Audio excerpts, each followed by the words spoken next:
All right, ladies and gentlemen, coming at you live from Lincoln Center. This is not Rockefeller Plaza behind me. Lincoln Center in Dallas, Texas. A guest today that is going to absolutely elevate you to the luxury side like you've never been before. Wait till you meet the one, the only, from the deep Texas town of Austin, Elizabeth Riley. Coming up next on Cliff's Notes. Real estate agents, are you struggling with the day-to-day grind, dialing for dollars, putting in hours of floor time with little to show for it?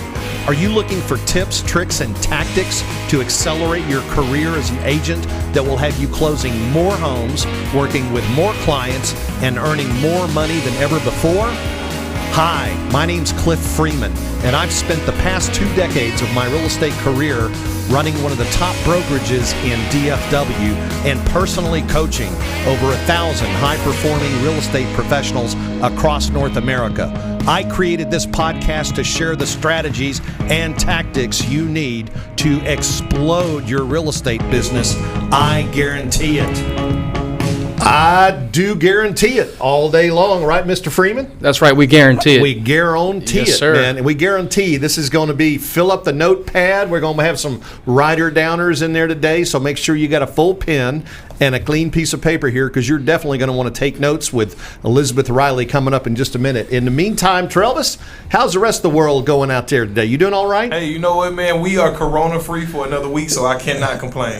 You know what? I quit buying Corona, and I'm strictly Modelo and Dos Equis now. That's it, man. I hear you. like it. No, we are. We're doing great here. I know people are worried a little bit. The real estate market is recovered. I mean, we're backlogged right now with business. I mean, we just took in a contract on a $975,000 listing that Maria, who was here last week, she and I have her listing. I'm helping her with it. And then, Marquis Groves, who's going to be on our show in a couple of weeks, just had a couple of closings this week, and she's brand new in the business. So we're real excited about what's going on.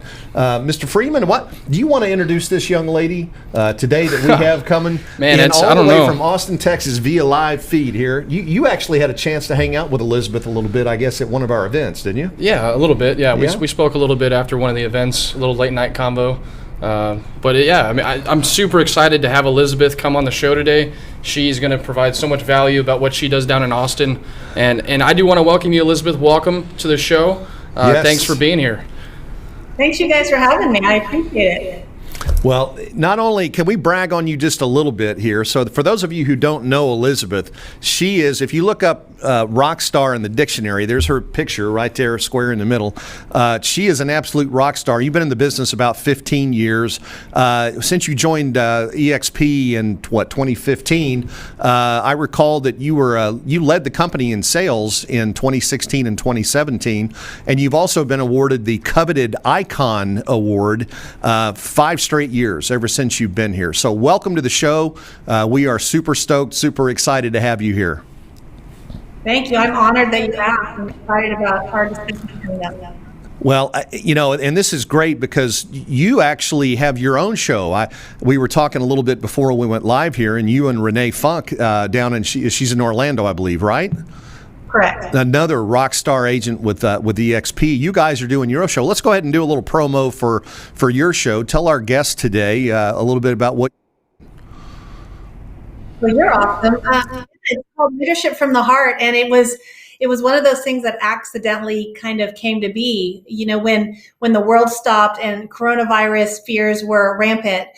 Renee is a dear friend of mine, top agent, top team down in Orlando, and she and I were just talking because we're seen as leaders in our community, within our tribe, and within our community organizations, things like that. But we were really struggling with how to lead during this time. And so she and I just started having conversations with, how are you leading? How are you, trying to be faithful, not fearful? And so we just started conversations with leaders in our market and in our company that we really align with and appreciate. But from there, it's just grown. And we were doing it every single day.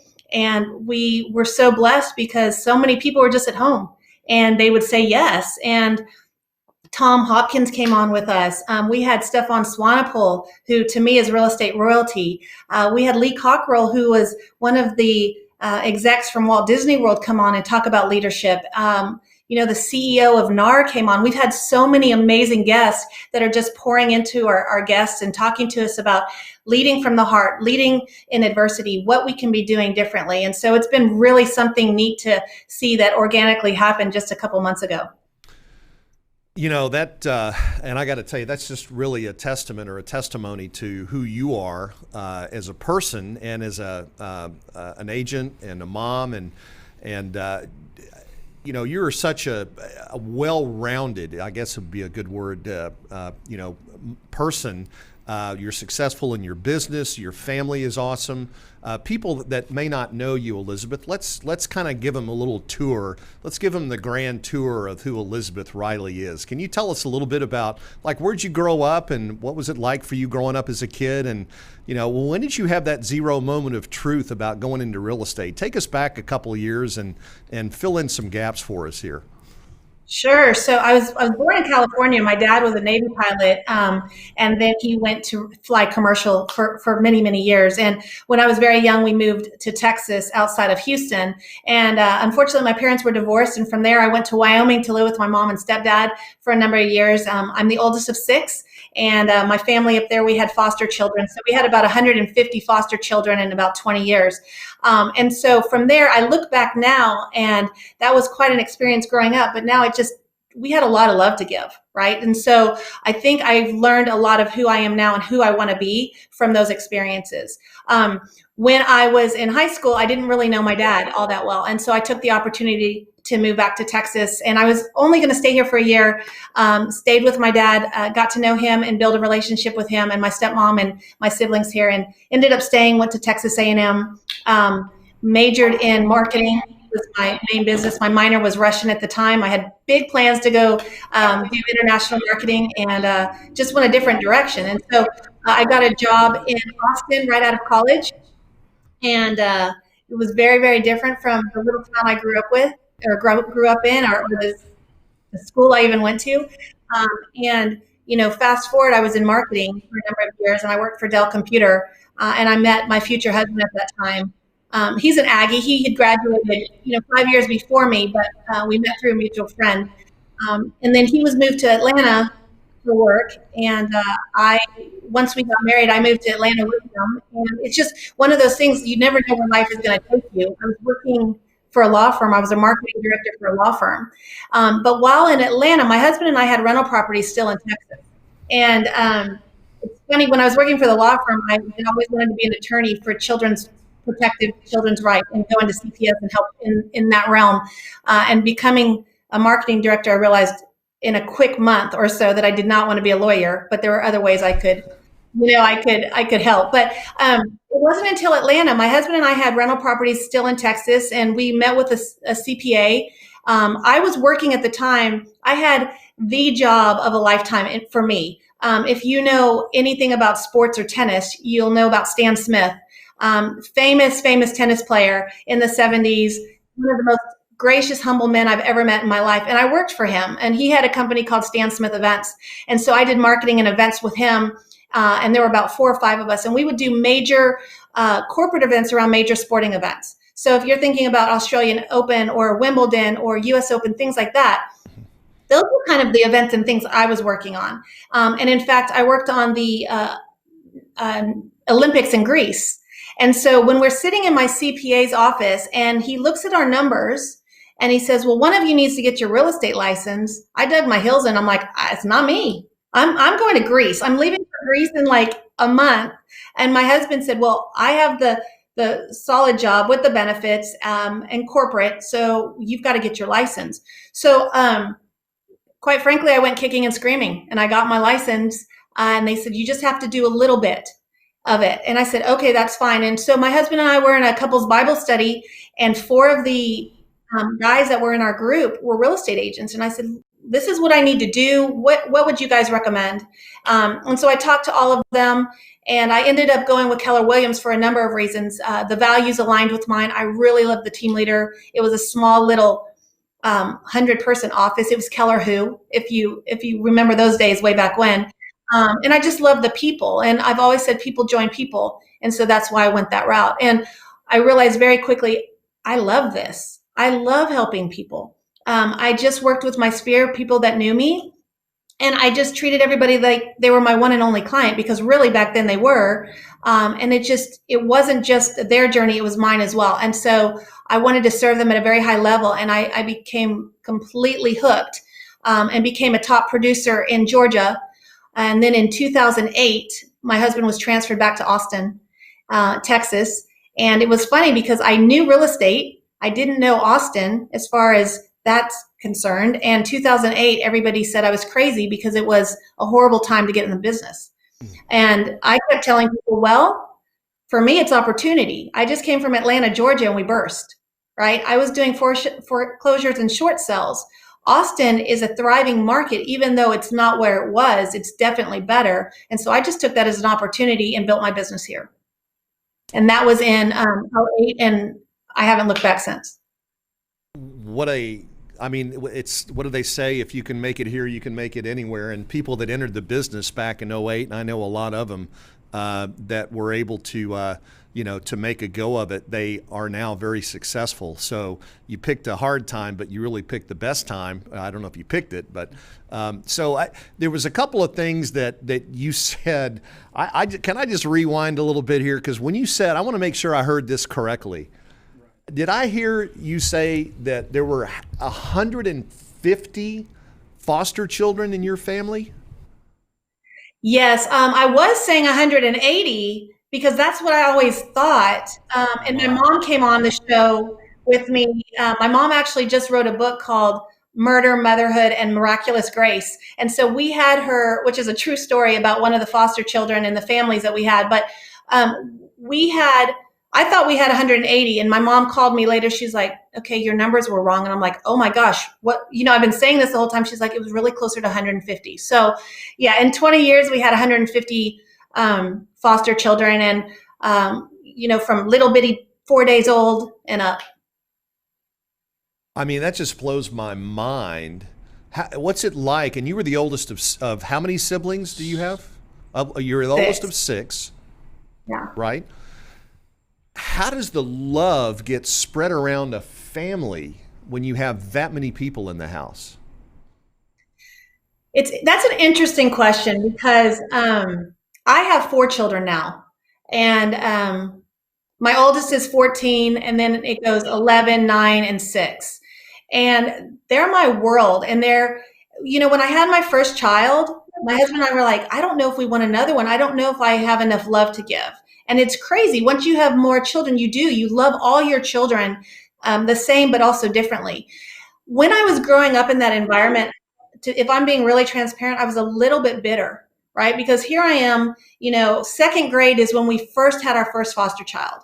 And so I'm growing up, and you're a preteen and teenager, and you really kind of are trying to figure yourself out anyway at that age. And you want your mom, but your mom is spread so thin with all these other children that have come from horrific situations.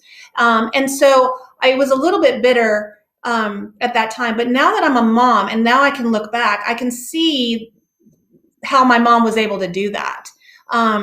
And you just have a lot of love to give. I mean, there were a bunch of us, and my youngest sister, who is 25 years younger than me, actually was adopted from that book my mom wrote. It's a story of how we adopted Courtney. And it's one of those things where, my mom came home and said, here's what they're asking us to do. And we didn't even skip a beat. All of us said, absolutely. And it's just, I don't know, you just don't run out of love. And I've always loved being in a big family, and I love my family now. And I don't know how I learned along the way, but I guess it's what makes me who I am today. I've always thought about having foster children. I think it would be amazing. I think I'd probably wait personally till my kids are a little bit older, because I don't want them to experience what I did. But at the same time, there's some valuable lessons there. So, boy, your heart is enormous, to be able to, and you really come. I mean, I would have to say if you give me one word to describe your mindset. Just in general, Yeah. or business, just in general. Content. Content. Okay. I was I, thinking, I what were you thinking? I was thinking abundance, maybe.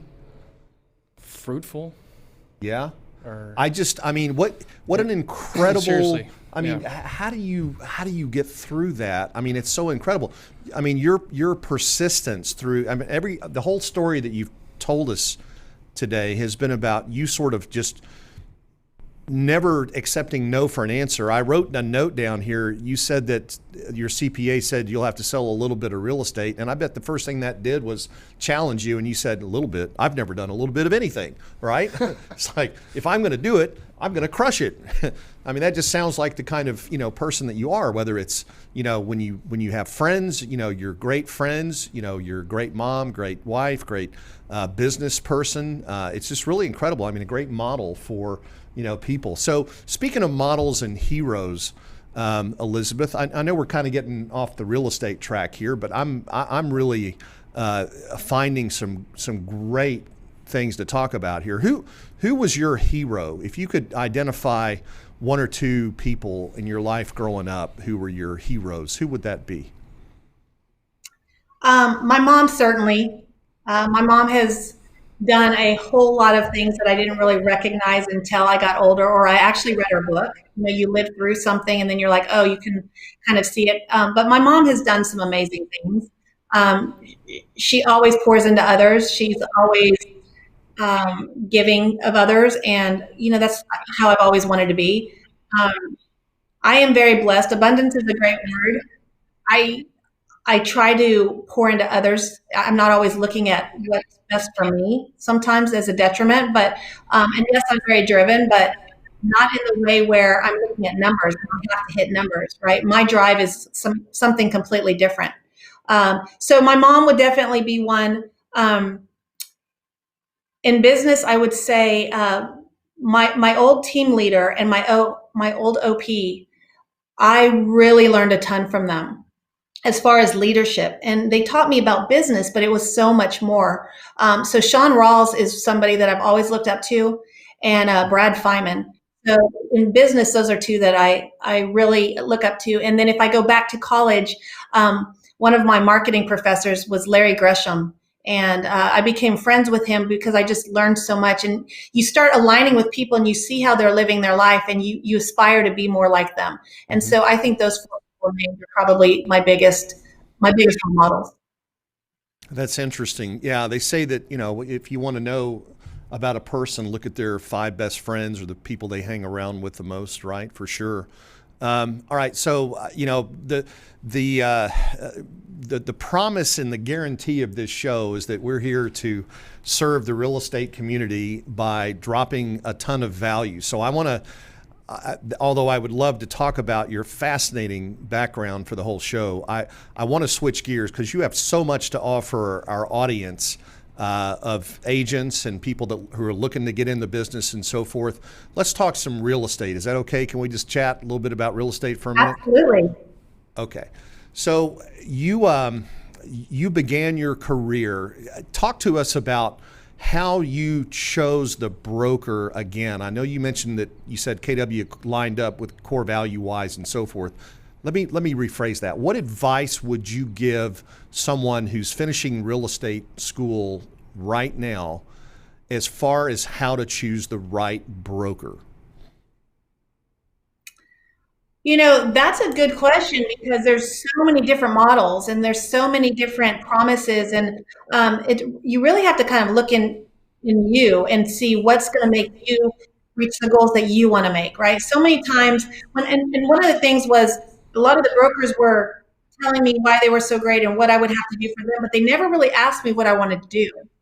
And I thought that was interesting.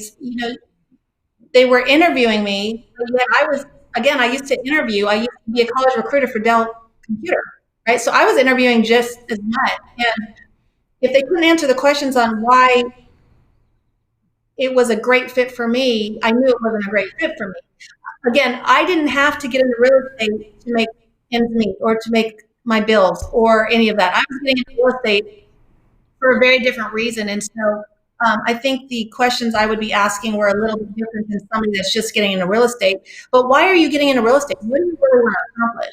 For me, once I got in and I was interviewing with the different brokers, it was, well, how can we help you? And that's why I talked about Brad Feynman. He was my team leader, and he said, "Well, what do you want to do?" Everybody else said, "Well, you can't do part-time. You won't be successful." And I'm like, "Well, I don't want to do this full-time. I have other things I'm going to be doing. I'm a mom." They didn't really look at what was important to me. They were just looking at their bottom line and their numbers. So for me, I would just ask the agent, "What are you looking for?" I talk to agents all the time that reach out to me, and they're like, "Hey, tell me about where you are and why you made that choice." And I tell them, "Well, where I am and why I made that choice fit for me. That might not be a fit for you. Tell me about you. What are you looking for? What drives you? What makes you happy?" Right? And how can we come in line and partner with you to make those goals a reality? So I just really want to figure out what they're looking for instead of us saying, "Well, you need to come to us, or you need to go to this broker because XYZ." Just really dig deep into what makes them tick. Interesting how your perspective on that, because I know other brokerages where whoever's responsible for that office, it's strictly a numbers game, and Right. they live or die by their net change in count in the office. And what that does is it really does a disservice to the agents in there, because they're not going that extra step to really make sure that it is a good fit for that particular person. And so that's I'm really It's treating people like people and not like numbers. exactly Right. And that helps with retention. That helps with, I don't like the word recruiting, although every company recruits, right? I like the word attracting. It's going to help you with retention. It's going to help you attract great agents that align with your core value. If you're really treating people like they're people and like not like her, because I've had conversations with people where they're like, "Next, we'll just get more people." You can't do that. If you're doing that, you're not really taking advantage of the relationship and knowing who these people are. It's funny because I was a new agent once. If you had told me back then that I'd be a top producer, I was like, "You're crazy. I don't even want to do this." Right. And so it was only because somebody poured into me and made me see what really fit for me instead of telling me how I had to do my business. That's what helped me shine. If you tell me if you tell me the only way to be successful in this business is to knock on doors or cold call, you would have lost me a long, long time ago. I wouldn't do it. So instead, it's like, what drives you? And if you treat people like people instead of a number, then it's going to organically grow without much effort on your part, because you're doing the right thing. You're treating people like you want to be treated. right. Yeah, and the broker who hires you, once you're hired, you're typically not going to. The only way you'll see that person again is if you schedule time on the sign-up sheet on their door. How important is it to find a real mentor, like you said, somebody who's interested in pouring in you and developing in you? And I guess I can further say is at EXP, how have we solved the problem of wanting to help make our people that we bring aboard successful? I tell a lot of stories. Are you okay if I tell some stories? Absolutely. Tell it to win. All right. That's right. Yep. Okay. So I'll tell you a little story about my journey with that. I don't run my business. It makes people crazy because I don't know my numbers. I know them a little bit more now because of ICON, but I don't run my business based on the numbers. And what I mean by that is, yes, numbers are important, but I'm not going to say I want to do 20 million, because if I'm focusing on 20 million, I'm not focusing on the day-to-day relationships that will get me there. If I'm doing what I'm supposed to be doing, I'm going to get there anyway. And if I don't get there, well, then I just am still doing the right thing by focusing on the people and their individual needs. So I never really said I'm going to be top 20, top 10, top, number one. But when I was at my old brokerage, I was always in the top, I would say always in the top 20. The last few years I was there, I was always top 10. In 2014, we had our awards ceremony and my name wasn't called. And I actually took my two older kids because I knew I was probably going to get an award of some sort. And I just wanted them to see that, yes, I mean, as my job as a mom, I'm there to drop my kids off, pick them up, and I'm always there as a mom. But I wanted them to see the other side of mom, that I work really, really hard and my work ethic. And so I thought it'd be really cool to take them to this award ceremony. And so they say 10, 9, 8, they're naming all these people and I'm not being named. And I was like, well, shoot, maybe that backfired. Maybe I didn't do as well as I thought this year. And then they called my name, and I was the number one individual agent. At that time, we had about 630, 650 agents in that market center. And I was like, wow, I had no idea. Fast forward like the next week or so, the broker came in and said, oh my gosh, you had a great year. Look at your numbers. What numbers are you going to do next year? You need to double that. And I said, I'm not going to do that again. And they looked at me like I was crazy. And I said, that almost killed me, right? We talk about God, family, business, but for me to get to where I was that year, it was all business, and my family and everything else that was important to me kind of took a back seat. And I realized that's not going to work. And so I came home and I told my husband, I said, I'm getting out of the business. And he said, you love this? And I said, not anymore. Now it's a job. Now it's not really about me helping those people. It's really about numbers for somebody else. And he said, well, start your own brokerage. I'm like, no, I don't want to be my own boss in that regard. I don't want the liability. I don't want the responsibility. And I don't want to take away from my family. And I said, so I really don't have any other options. And then enter in EXP. I had known about EXP for about a year or so. My tribe in Atlanta, they're the ones that told me all about it, and they wanted me to be a part of it. But, I was content. It was so easy. I didn't have to really think about it. So I didn't want to make a change, right? I was too comfortable. So I finally make the change. I'm going to this company now. I meet with Glenn Sanford and Jason Gessing, and there's 400 agents in this whole company nationally. And so I'm like, okay, I just been living in a market center with 650, and this little company that nobody's ever heard of is 400 agents, but I really believed in their vision and their story, and that they really were agent centric. They really wanted to focus on building the agent's business and how can we serve you? And I was like, well, that is a new conversation. And so it was going to allow me to go back to the basics, get back to my passion, right? So that's why I made the change. Now, what I didn't recognize and I didn't realize is at my other brokerage, I was the top agent. The top 10 people I'd asked, I said, when we were in a meeting with leadership at the time, we said, what can we do to build our business? And they said, well, you need to get in this coaching program and pay $1,000 a month. And I said, and what are they going to do? Are you door knocking? Are you cold calling? I said, I'm not going to do that.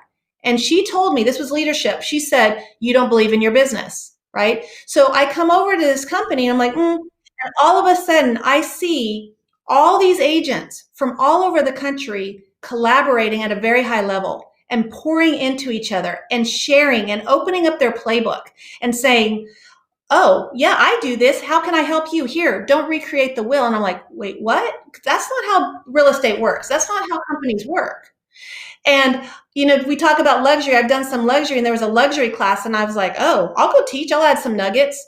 It sounds very arrogant for me to say that because I just wanted to add value. And I go into this virtual class, and it's two of the guys in Beverly Hills teaching on luxury. I'm like, well, wait a minute. Let me sit down in my little avatar and let me learn. And they poured into me. They weren't holding back the secret sauce that I was used to for 10 years. With that collaboration, all of a sudden, that first full year, there's 2,000 agents in the company. I'm number one. Second year, there's 5,000 agents in the company, and I'm number one. And I had to look back and go, what was the difference? Because here I was number one with 650 agents, and I almost died. Like, not literally, but I just was done. I was burned out. All of a sudden, I'm at this new environment doing something completely different and in ways nobody's done before. And I'm thriving, and my passion is back. And now I'm going on, 5.5 years. I'm on my way to my 6th ICON. And you would think it's my first day at this company again. I have my passion back and my love of the job. So I think that makes a huge difference when you're collaborating and you're wanting to help others succeed, because it's allowing you to succeed at a higher level than I never imagined I'd be where I was. What it's day and night. I mean, our dear mutual friend in Puerto Rico now, Right. Gene Frederick. I'm a little jealous about that, by the way. Yeah. We need to go rattle his cage down there. Let's hop on a plane. But Gino is the one who coined the phrase, making real estate fun again. And I got to tell you, when I joined 3.5 years ago, I was 58, afraid I was going to outlive my money. I was working hard, making good money, but had nothing sustainable. As soon as I quit working, it would have been game over. And I met Brent Gove. For this day, I'm thankful to the good Lord for bringing him back into my life. We've been good friends before, and it's a small circle that we've all sort of reunited and are back together. And it truly has been a blessing and fun for me. It's great to hear your perspective. You and I have never really had a chance to sit down and chat about this, so I'm just enjoying the heck out of this, and it's great to hear your story. I think did you want to ask Elizabeth something, C3? It's kind of hard to think about what to ask because of what she's said already, and I mean, I really just want to I know we're kind of tracing back here, but I did have a question about kind of, what kind of sets you apart when you first got into real estate and started to get in that perspective of working with buyers in that lower price point to working your way up all the way into the luxury market. What was that journey like, and what's the difference between working in a market in a smaller price point market versus the luxury market? I mean, it's super daunting. Yeah. How do we get from A to B, right? How do Right. we get from starting in real estate into the top producing category in the $1 million listings? Yeah, it's really all about perception in a big way. With me, I started just reaching out to the people I knew and said, "Hey, I've got my license. How can I help you? And this will be fun." It's just girlfriends and people wanting to support you. And I was pretty fortunate because my very second sale was a good friend of mine in Atlanta, and her house was like $500,000. And I was like, "Oh my gosh, this is amazing." And so when you start running in those circles, or you're around those people that are in those price points, and they sing your praises, it helps, right? You've got verification from a third party. They're like, "Oh, Elizabeth was amazing," and they don't even really know your story. Like my first deal in Austin, she just assumed I had done all this business here just because I was always talking about real estate, but in a very passive way. She knew that I was always focusing on my business, but she just thought I had a whole bunch of clients, even though I just moved here. And so perception's a big thing. I did some luxury just because of word of mouth, and my clients would move up, right? So they would sell their home, and then they're like, "Hey, we want to move up to this next price point." But then once I left my old company, I rebranded myself. And that's a cool thing about EXP too, is we can rebrand ourselves. And so I have the Luxe Property Group, which is LUXE. So that makes people have this perception, and almost to a fault, because I've had a number of people say, "Oh, I know my price point's too small for you. I know you only deal in luxury." And I'm like, no, that's not the case at all. I deal in referrals. And so I just treat each of my clients, whether they're a $100,000 client or they're a $3 million client, the same. They're people. And that $100,000 client is a huge asset for them, right? And I need to handle it with care. And I need to make sure, I said earlier, I treat each person like they're my one and only client. I truly do that. I'm super responsive. I'm super on top of it. And it sets me apart from a lot of agents. There's a lot of agents that are not doing good business, and they're not treating people well. And one thing, I'm not really huge on stats, but one of the NAR statistics is 83% of agents do not stay in touch with their clients. I think that's insane. And so I teach on this all the time. I'm teaching on marketing to your sphere and staying in touch with your database. I am in touch with my clients and my past clients every single month, multiple times. I'm not bugging them, because again, it's that do unto others as you'll do to your, you want done unto you. I don't want somebody to cold call me. I'm uncomfortable if somebody knocks on my door and it's a cold lead, right? I don't treat people that way. So I'm not going to treat other people that way. So I've just built my business. I've not always done luxury. I don't always do luxury, right? Right now I'm dealing, I'm negotiating right now for my client that's a $300,000 house. But to him, this is a huge deal, and they're super excited about it. And so I'm going to throw everything I have to make that work for them. But perception's a big deal. How you carry yourself, how you talk, how you brand yourself, right? The people you hang around. I'm really involved in my kids' school. And so just kind of immerse yourself in things that are important to you and authentic to you. If you don't like animals, don't go hang out at the animal park, right? Go align with people that have the similar interests that you do, because they're going to want to do business with those they know, like, and trust, and you're going to be there when they need you. That was solid. Thank you. That was a right, Travis. That was a writer downer. No, that was a great answer. Thank you, Elizabeth. That was really kind of what I expected to get from that a great question. answer. Yeah, great answer. Yeah, exactly. And I hate to, oh my gosh, I hate to say this, but you talk about time flying when you're having fun. Seriously. We're really at the end of our time here, Elizabeth, and gosh, it's been such a great show. Thank you so much just for opening up and being who you are and pulling the curtain back and letting us see what makes you tick here. If we could end the show with a couple things. Number one is, what's the single best piece of advice that you ever received from someone about the real estate business? Under promise and over deliver. If you say you're going to do something, do it above and beyond, and exceed expectations. And I try to do that every single day. You live by that, I know. Under promise and over deliver. Over deliver, that's I right. like that. Yeah, it's surprise and delight, as we used to say, yeah, right? yeah. Surprise and delight. Well, Elizabeth, I think you just gained a bunch of raving fans here on the show today.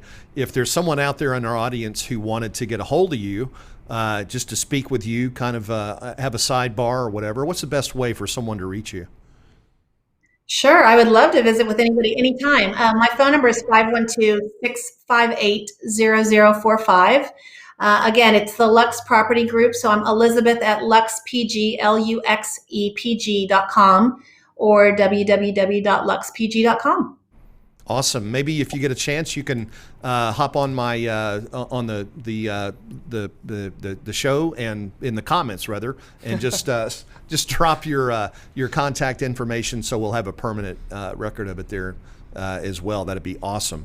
C3, I'm telling you, man. I'm excited. I didn't get the opportunity to talk with her like this at the event because it was obviously after hours, but Yeah. It's super cool to have her on the show, and then just to see you in the Influencers Zoom call every Thursday, obviously voicing your opinion and really giving, Pouring it out, just, man. Yeah, just letting yourself, be there and be present and contributing to the influencers group. That's awesome. So I just want to say thank you again for being here and allowing us to tackle this interview with it.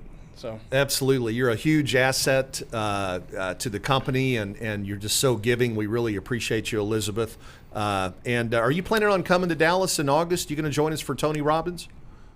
I'm going to try. It really depends. We're still in limbo with 4 kids in school and what's going to happen and who's going to go to school and who's not. So I'm still in a holding pattern on that, but I would love to, because that's going to be an amazing event if possible. Yeah, absolutely. And if anybody in the office is interested and you'd like to come to Dallas and spend a little time with Tony Robbins, he's going to be here at one of our events.